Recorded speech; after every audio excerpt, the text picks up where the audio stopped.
Hello, my name is Jose Luis Cruz, and I have the privilege of serving as the Executive Vice Chancellor and University Provost of the City University of New York, one of the largest urban public universities in the world.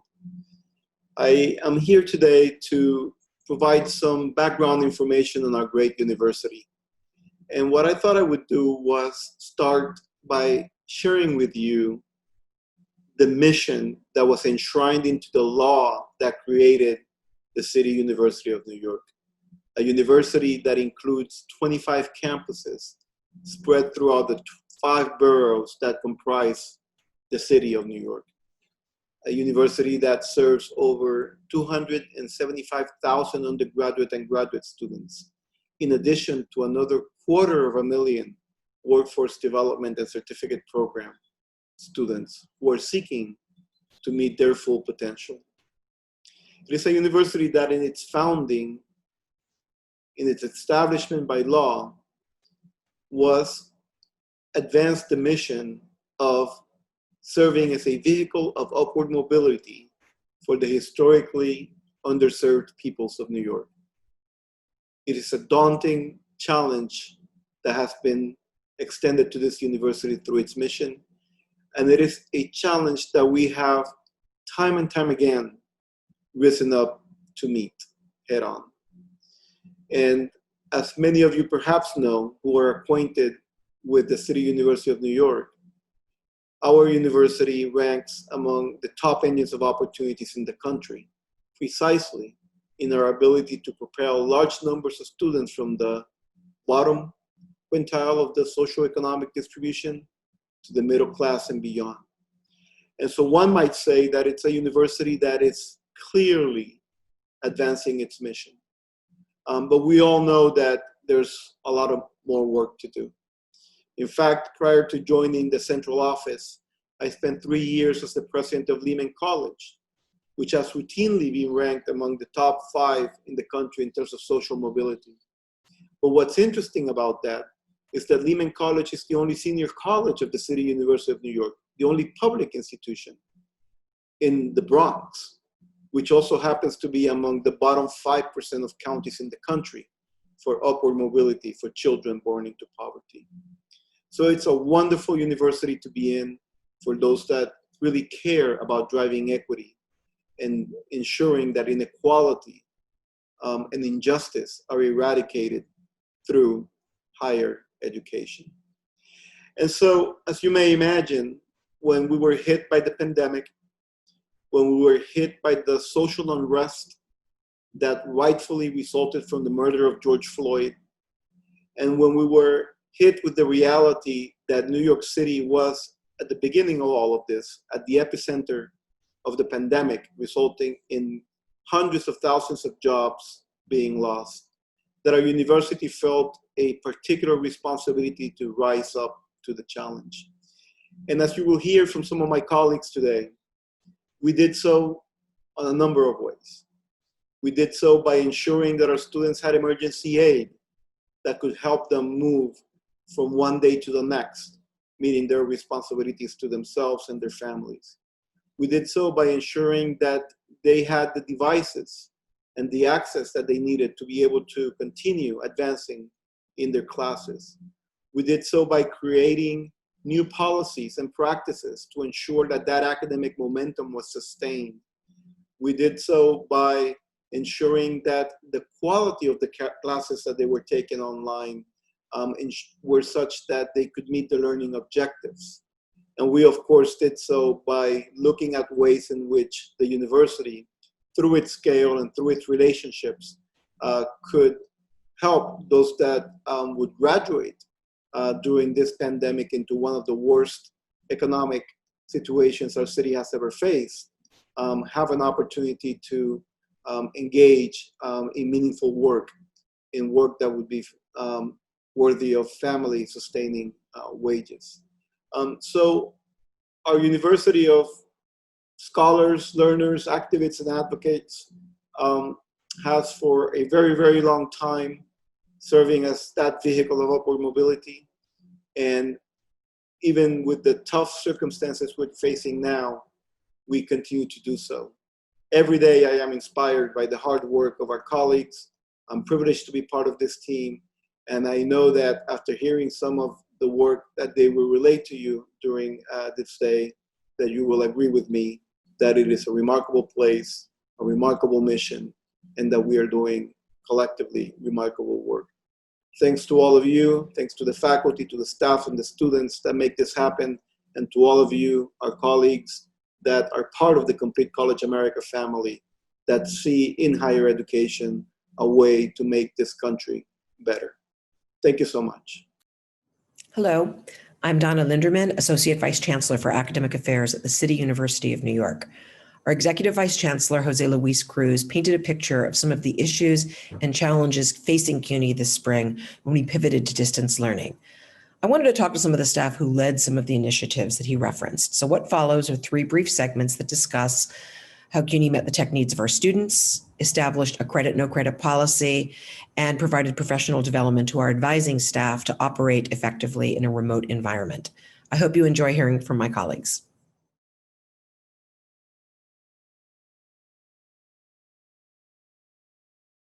This spring, CUNY developed a 3-part webinar series called Successful Strategies for Remote Advising, focused on supporting advisors across the system to be more effective at providing their services in the distance learning space.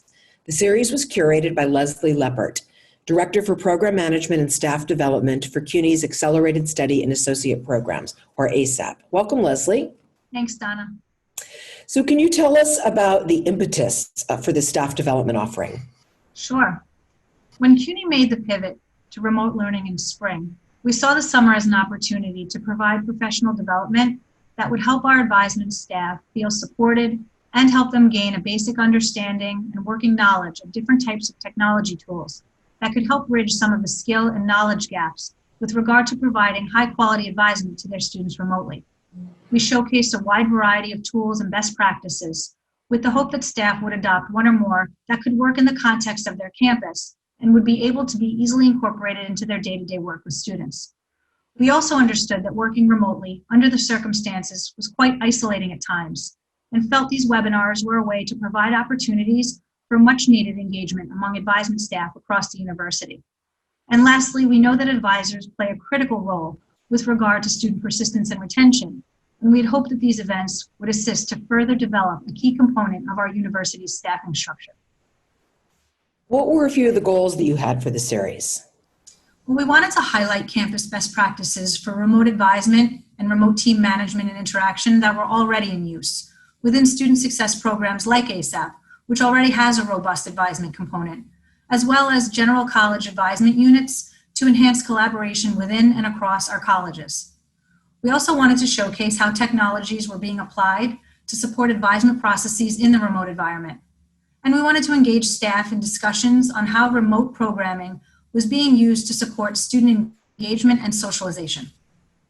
I know there was overwhelming interest from advisors in various units across CUNY for this series, such that you couldn't accommodate all the demand for your live sessions, and therefore you offered the opportunity to participate asynchronously.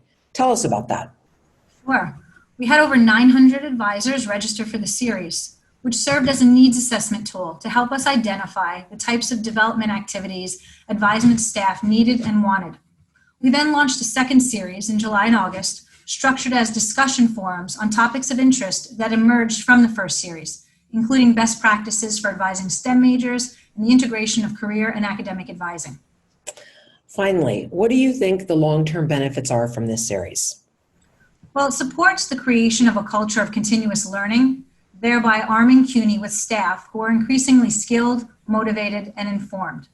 It aligns with CUNY's commitment to provide an environment that supports professional growth and development.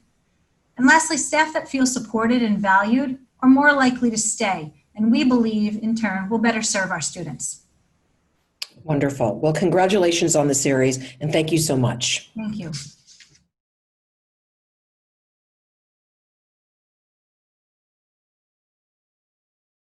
Thanks to a robust partnership between CUNY Academic Affairs and Computing and Information Services, in March and April 2020, CUNY distributed more than 30,000 iPads and Chromebooks to students to support their learning needs as part of the university's pivot to distance learning.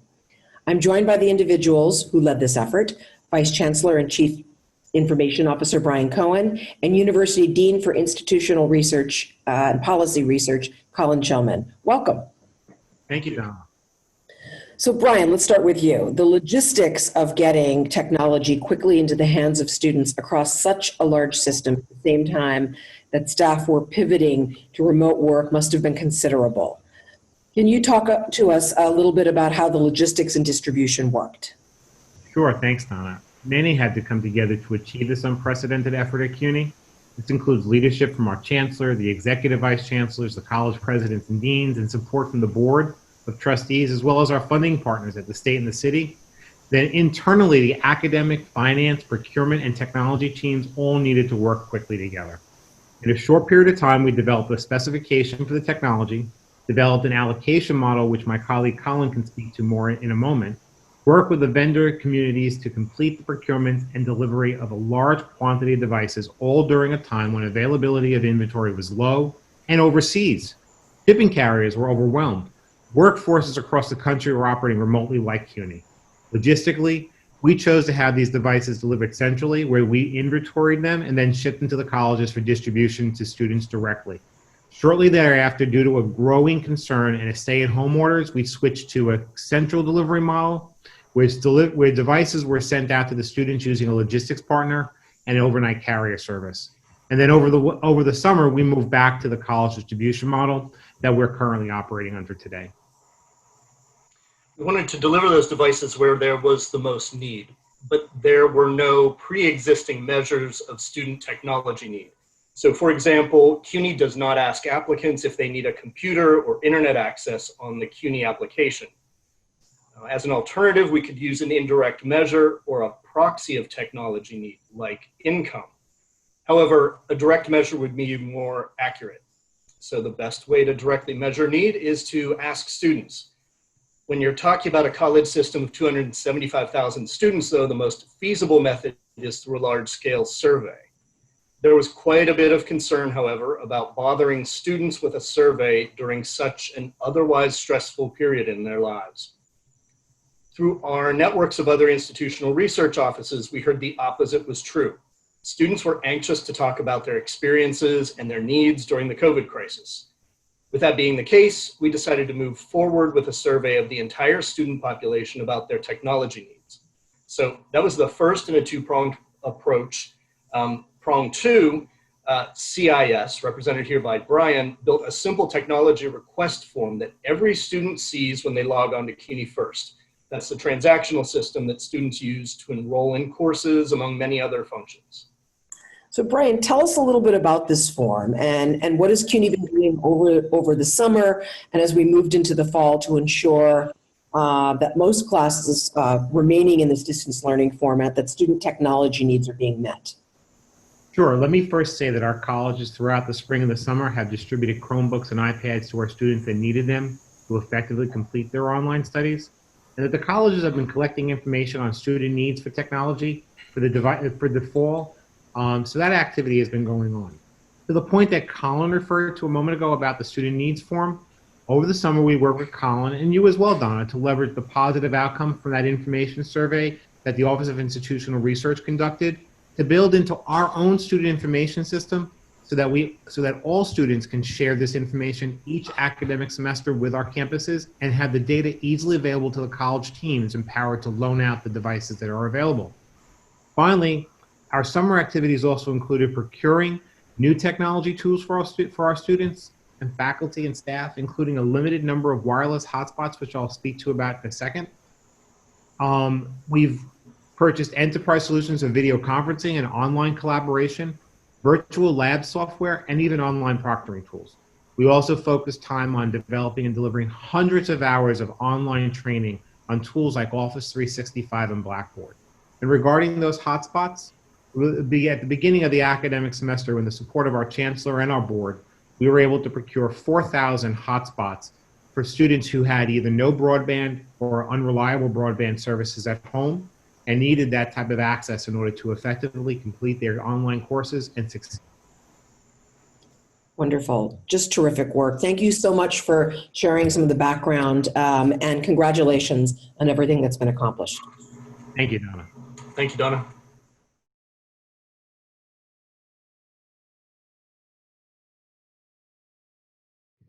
On March 30th, the CUNY Board of Trustees approved a special flexible grading policy that applied to all CUNY students enrolled in a credit-bearing course at any level in the spring, with the exception of the CUNY School of Law and the CUNY School of Medicine.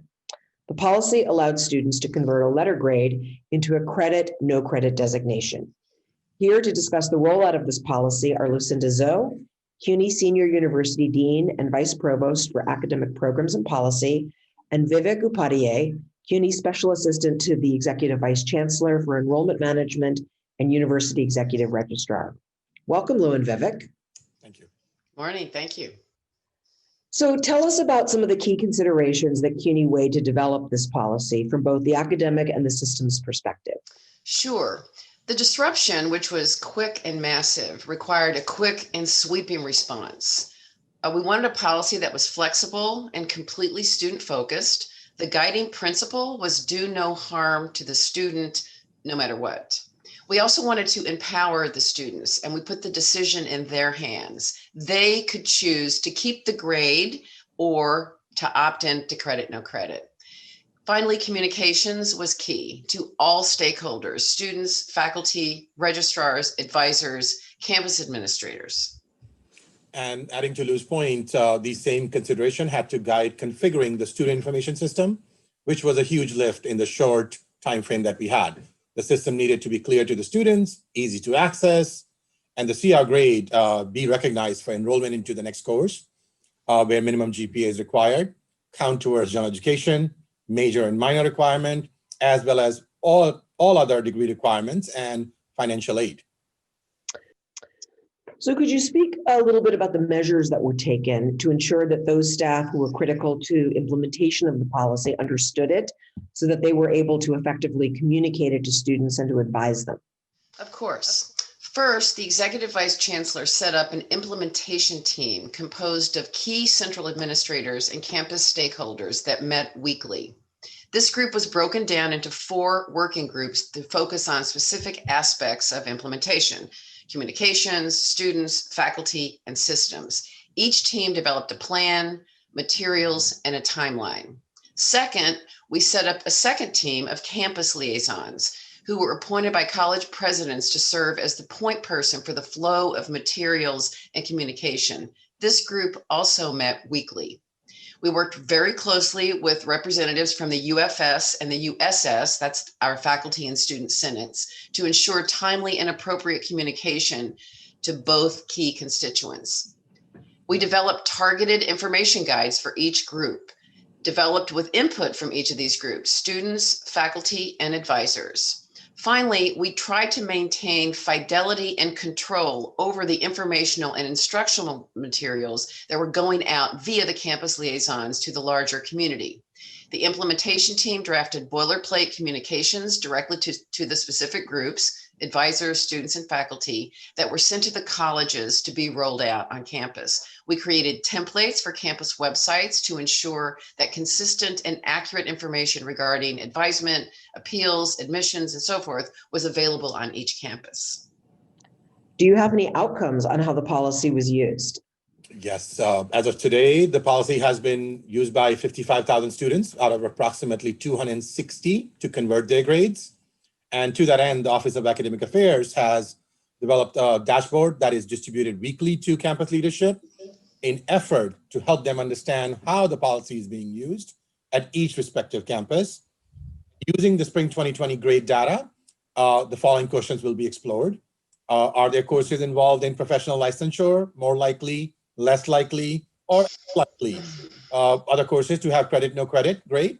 If so, do unique patterns exist? What courses either have gaps in the application of credit and no credit, or the D, withdrawal, incomplete, or failing grades based on the student traits? And based on those answers, OAA will work across the university to identify possible interventions that help ensure that electing a grade of credit propels the student forward rather than deferring the problems into the future. These interventions could include boot camps, co-requisite support, targeted tutoring, or the design of asynchronous programs that help students overcome the lost learning as a result of the pandemic. Wonderful. Well, thank you both so much for taking the time to explain this important policy, and congratulations on its successful rollout. Thank you.